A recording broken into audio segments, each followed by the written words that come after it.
नमस्कार दोस्तों, स्वागत है आप सभी का द क्वालिटी एजुकेशन पे।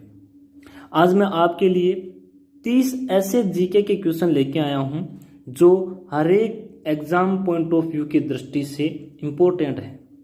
चाहे वो बोर्ड क्लास हो, उसमें हर सब्जेक्ट के क्वेश्चन हैं लगभग, और कंपटीशन एग्जाम की दृष्टि से तो बहुत ही ज़्यादा इम्पोर्टेंट। तो चलिए स्टार्ट करते हैं। हर एक क्वेश्चन को बारीकी के साथ देखेंगे।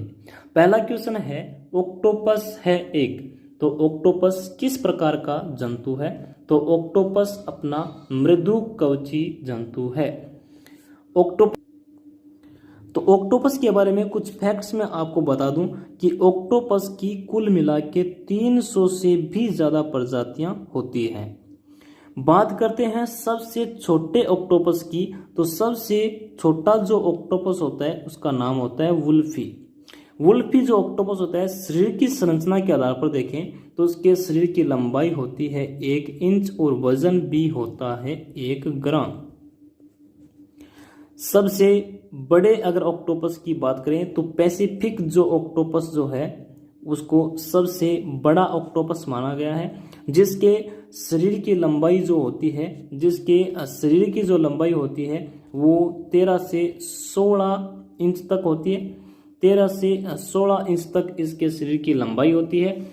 और अगर वजन की बात करें तो 50 केजी वजन इसका माना गया है। एवरेज जो ऑक्टोपस हैं, इनके जो शरीर की लंबाई है वो मानी गई है 10 से 12 इंच एवरेज, और वजन माना गया है 40 से 50 केजी के मध्य। आपको जान के ये हैरानी होगी कि 1957 में दक्षिण कनाडा में एक ऑक्टोपस मिला था जिसका वजन 272 केजी था, और जो शरीर था वो इसका 60 से 70 इंच तक लंबा था। हालांकि ये एक ही केस ऐसा मिला जिस कारण इसको एवरेज में नहीं माना गया और सबसे बड़े ऑक्टोपस की दृष्टि से ही नहीं देखा गया था। चलते हैं अगले क्वेश्चन की तरफ। हमारा अगला क्वेश्चन है, विश्व का सबसे बड़ा लिखित एवं सर्वाधिक व्यापक संविधान किस देश का है?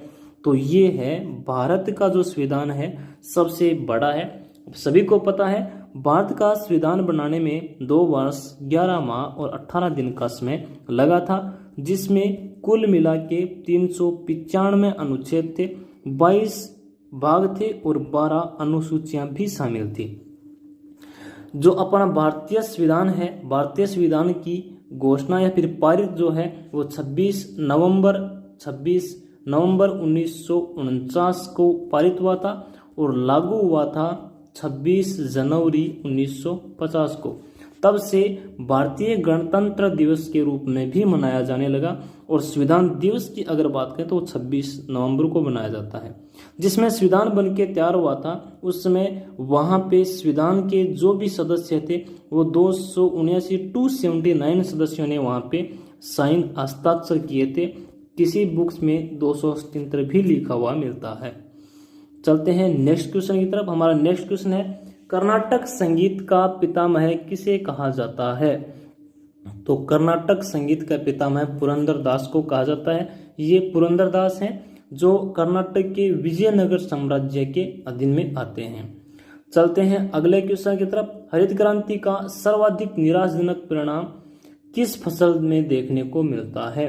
तो दलहन वाली जितनी भी दालें जो फसल होती हैं उनमें हरित क्रांति का कुछ अच्छा रिजल्ट नहीं मिला। हरित क्रांति की शुरुआत किसी भी प्रकार की फसलों में उसमें एक क्रांति मतलब एक अच्छे सुधार के कारण इस क्रांति की शुरुआत की गई थी। विश्व स्तर पर अगर हरित क्रांति की बात करें तो हरित क्रांति के जो जनक हैं उनको माना जाता है नॉर्मन बोरलॉग। अगर भारत के स्तर की बात करें तो भारत के स्तर पर एम.एस. स्वामीनाथन को भारतीय हरित क्रांति का जनक माना जाता है। चलते हैं अगले क्वेश्चन की तरफ। व्यावसायिक बैंक का जो व्यापारिक जो बैंक होते हैं, वाणिज्य बैंक, उनका राष्ट्रीयकरण कब किया गया था? तो उनका राष्ट्रीयकरण किया गया था 1969 में। चलते हैं अगले क्वेश्चन की तरफ। राज्यसभा का सभापति कौन होता है? तो राज्यसभा का सभापति उपराष्ट्रपति होता है। हाल ही में उपराष्ट्रपति की अगर बात करें तो वेंकैया नायडू जी हैं। वेंकैया नायडू जी अपने भारत के उपराष्ट्रपति हैं। ये 13 नंबर के उपराष्ट्रपति हैं। इससे पहले डॉक्टर हामिद जो अंसारी हैं वो भारत के उपराष्ट्रपति हुआ करते थे। सबसे पहले अगर उपराष्ट्रपति की बात करें तो डॉक्टर सर्वपल्ली राधाकृष्ण का सबने डॉक्टर सर्वपल्ली राधाकृष्ण का आप सबने नाम सुना होगा। ये भारत के पहले उपराष्ट्रपति हैं। ये कंटिन्यू 2 बार यानी 10 साल तक भारत के उपराष्ट्रपति रहे थे। 1952 में ये पहली बार उपराष्ट्रपति बने थे और 1962 तक उपराष्ट्रपति रहे थे। चलते हैं अगले क्वेश्चन की तरफ। भारत में दूध उत्पादन में अग्रणी राज्य है उत्तर प्रदेश। उत्तर प्रदेश है वो भारत में सर्वाधिक दूध का उत्पादन करता है। उत्तर प्रदेश के बारे में एक फैक्ट ये भी है कि जनसंख्या की दृष्टि से ये भारत का सबसे बड़ा स्टेट भी है। चलते हैं अगले क्वेश्चन की तरफ। अग्निग्रह किस धर्मावलंबी का पूजा स्थल है? यानी जिस प्रकार अपने मंदिर होते हैं उसी प्रकार से जो पारसी धर्म है, पारसी धर्म के लोगों का जो पारसी धर्म के लोगों का ये पूजा स्थल है। अगले क्वेश्चन पर चलते हैं। त्रिपुरा संकट की समाधि के बाद कांग्रेस का अध्यक्ष किसे चुना गया? तो उसमें कांग्रेस का अध्यक्ष डॉक्टर राजेंद्र प्रसाद को चुना गया था। राजेंद्र प्रसाद स्वतंत्र भारत के पहले प्रेसिडेंट यानी पहले राष्ट्रपति थे। चलते हैं अगले क्वेश्चन की तरफ। निम्नलिखित में से कौन सा एक यौगिक है? तो इन सब में अमोनिया को एक यौगिक माना गया है। चलते हैं अगले क्वेश्चन की तरफ। जिस अंतर्राष्ट्रीय क्रिकेट टीम ने हाल ही में 1000 शतक पूरे किए गए? बहुत ही ज़्यादा मोस्ट इंपॉर्टेंट क्वेश्चन है एग्जाम पॉइंट ऑफ व्यू की दृष्टि से। कंपटीशन एग्जाम की अगर बात करें तो उसमें बहुत ही ज़्यादा मोस्ट इंपॉर्टेंट क्वेश्चन है ये।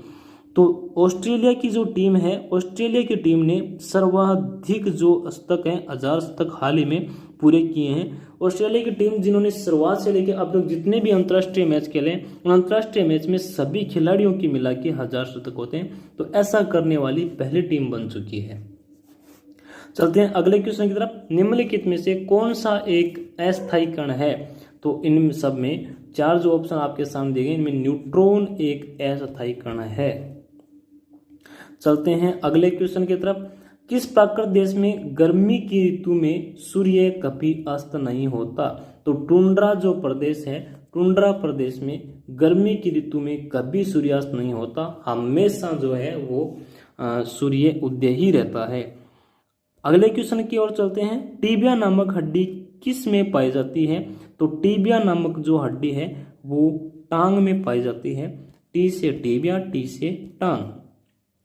टीबिया के बारे में आपको ये भी बता दूं कि हमारा जो पैर होता है ये हमारा पैर है। इस पैर में पीछे की तरफ जो हड्डी है वो टीबिया पाई जाती है, पिंडली की हड्डी, और आगे की तरफ जो हड्डी है वो फीबिया, जिसको फीबिया बोला जाता है, फीबिया हड्डी बोलते हैं। तो टीबिया जो हड्डी है वो शरीर का सर्वाधिक भार वहन करने वाली हड्डी होती है।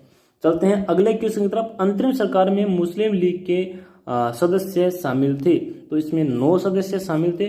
मुस्लिम लीग की बात करें तो मुस्लिम लीग यानी गरम दल और नरम दल, यह आपने नाम सुना होगा।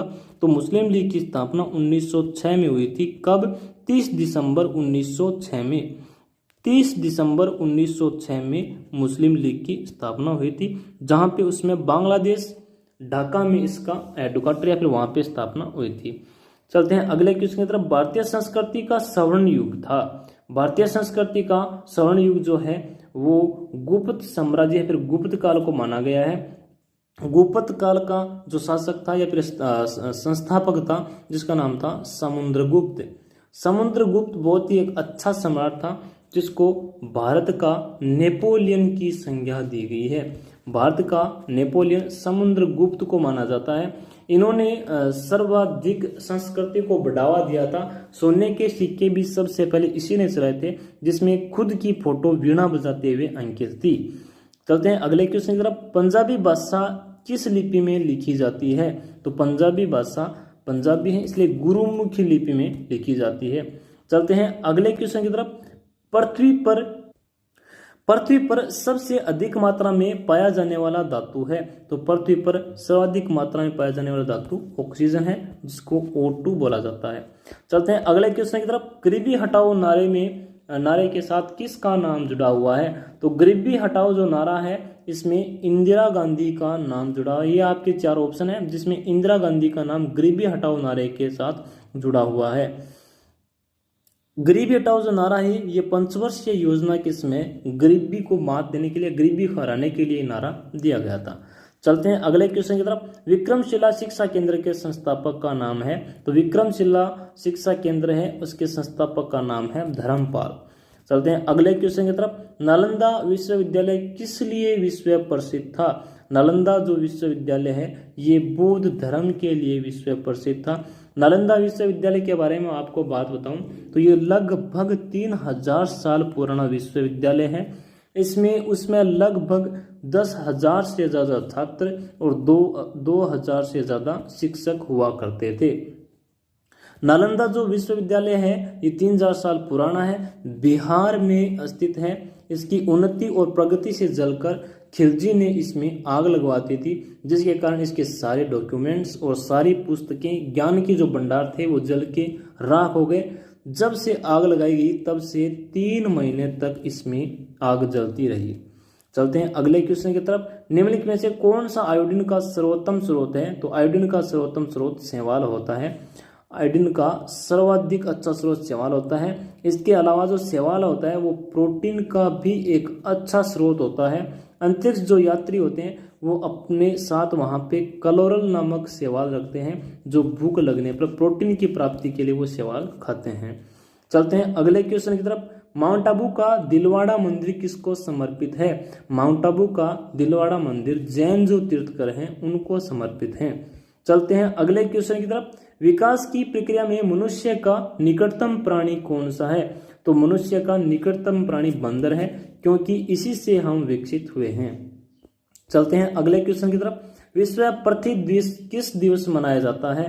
तो पृथ्वी दिवस 22 अप्रैल को मनाया जाता है। चलते हैं अगले क्वेश्चन की तरफ। मेवाड़ से युद्ध तथा चित्तौड़ की संधि किसके शासनकाल की महत्वपूर्ण उपलब्धि है? तो ये जहांगीर के काल की सर्वाधिक महत्वपूर्ण उपलब्धि है। जहांगीर जो है ये आर्ट्स में बहुत ज़्यादा इंटरेस्ट रखते थे, इसलिए चित्रकला का इनको क्या था, बहुत ज़्यादा शौक था। चलते हैं अगले क्वेश्चन की तरफ। पित्तल में कौन सी धातु पाई जाती है? तो पित्तल में लास्ट वाला ऑप्शन तांबा तथा जस्ता धातु पाई जाती है।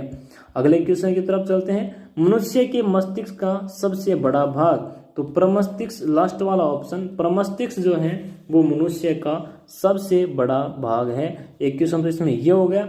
मध्य जो मस्तिष्क है ये मनुष्य में सोचने वाले जो भी ऑर्गन हैं उनके लिए प्रभावी होता है। आशा करता हूं आप सभी को ये क्वेश्चन अच्छे लगे होंगे और आपके लिए हेल्पफुल रहेंगे। इसी प्रकार से क्वेश्चन आप देखने के लिए हमेशा इस चैनल से जुड़े रहिए। सब्सक्राइब कीजिए इस चैनल को इसी प्रकार के क्वेश्चन देखने के लिए। आगे आने वाले समय में हर टॉपिक के ऐसे अच्छे अच्छे क्वेश्चन मैं आपके लिए लेके आऊँगा। तब तक take care, bye bye, stay home, stay safe.